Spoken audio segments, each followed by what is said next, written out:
Hello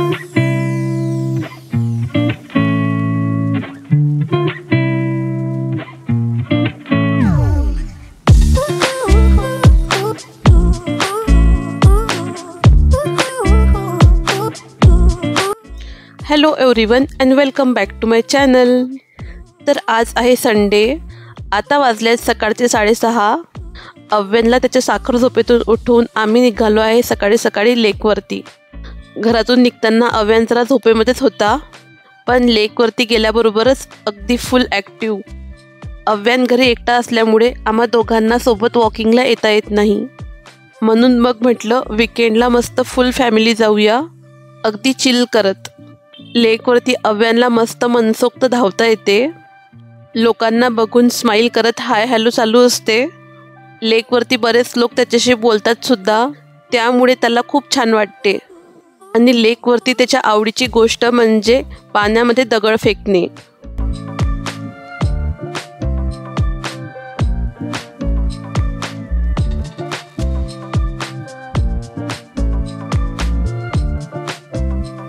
सकाळी 1-1.5 तास लेकवरती फिरून झाल्यानंतर खूप भूक लागली होती, म्हणून आम्ही इथं जवळच्याच एका रेस्टॉरंटमध्ये गरमागरम डोसा खायला आलो आहे।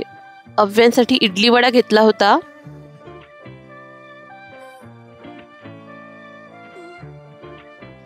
त्यानंतर आम्ही आलो आहे आता नर्सरीमध्ये। दरवर्षी माझ्या बड्डेला एक झाड घेते, पण यावर्षी राहून गेले होते।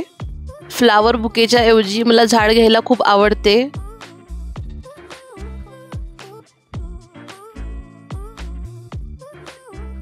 तर यावर्षी घेतलाय मी हे झिझी प्लांट। खूप दिवसांपासून मला हवे होते हे। ॲज अ डेकोरेशन मला घरात सर्वात जास्त झाडच आवडतात। नवीन झाड घेण्याच्या खुशीमध्ये आजचा पूर्ण दिवस छान जाईल।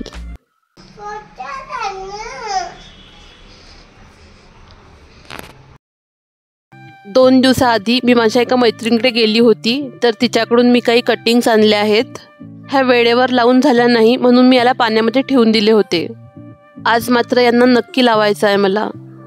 सकाळी उठल्यानंतर जेव्हा चहा ठेवला होता, त्यासोबतच मी इकडे शेंगदाणे भाजले। कारल्याची भाजी करायची होती, म्हणून कारले वाफवून ठेवले आहेत। काल रात्री मी 2 वेगवेगळ्या कंपनीच्या दुधाचे दही लावले होते, चेक करायला की कोणते चांगले बनते। तर हे नंदिनीच्या दुधाचे दही आहे, आणि या साईडला कंट्री डिलाइटच्या दुधाचे दही आहे। दोन्ही दही छान लागले होते, दोघांमध्ये फारसा काही फरक नव्हता।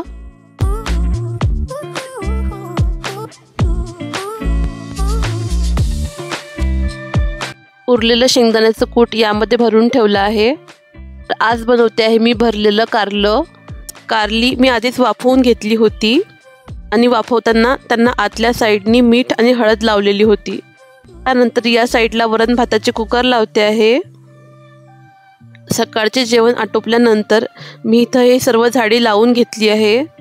यामध्ये मला 2 ते 3 तास लागले। यातल्या बऱ्याच कुंड्या मी त्या साईडला शिफ्ट केल्या, बऱ्याच कुंड्यांची माती चेंज केली, अजून बरीच कामं होती। आणि हे सर्व झाडांचं काम झाल्यानंतर बाल्कनी क्लीन करायला सुद्धा वेळ लागतो। बऱ्याच दिवसांपासून मला ही युटिलिटी रिऑर्गनाइज करायची होती। ज्या पण कागदी भाजीपाल्याच्या पिशव्या असतात त्या मी इथं या रॉडला ठेवायची।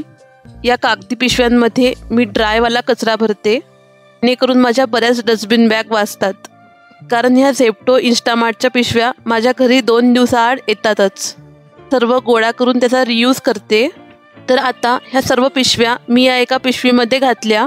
डोरच्या मागे असा एक हुक लावला, आणि त्याला ही पिशवी लावली आहे।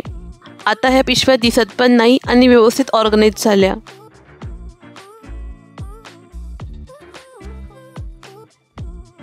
त्यानंतर माझी ही लॉन्ड्री बॅग होती, ही पण खूप खाली इकडे तिकडे पडायची, तर मी इथं पण एक हिच्यासाठी स्पेशल हुक लावून घेतला। आता या लॉन्ड्री बॅगची एक जागा सिक्युअर झाली आहे। आज संध्याकाळच्या जेवणामध्ये आहे थालीपीठ।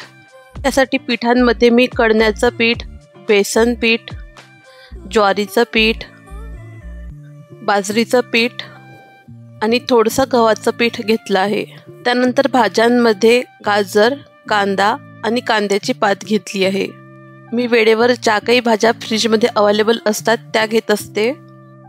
त्यानंतर हा आहे मसाल्याचा गोळा. यामध्ये हिरवी मिरची, लसूण, अद्रक, जिरे, धने, ओवा घेतला आहे. नंतर वरून मी थोडीशी तीळ घातली आहे. त्यासोबतच थोडासा गरम मसाला, हळद, तिखट हे सर्व एकत्र करून याचा गोळा भिजवून घेते. थालीपीठसाठी मी असा एक कॉटनचा कपडा ठेवला आहे. त्याला आधी धुवून घेते आणि मग त्या कपड्यावरती असे थालीपीठ थापून घेते.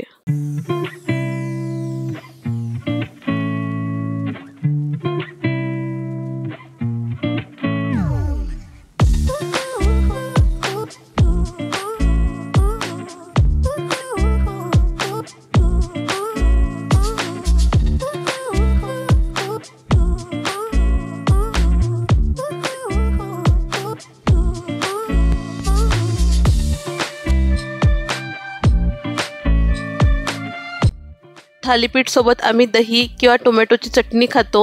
मी टोमॅटोची चटणी कशी करते हे मी तुम्हाला एखाद्या दुसऱ्या ब्लॉगमध्ये दाखवेल. आजचा व्हिडिओ आवडला असेल तर व्हिडिओला लाईक करा, शेअर करा आणि माझ्या चॅनलला सबस्क्राईब करा. थँक्यू.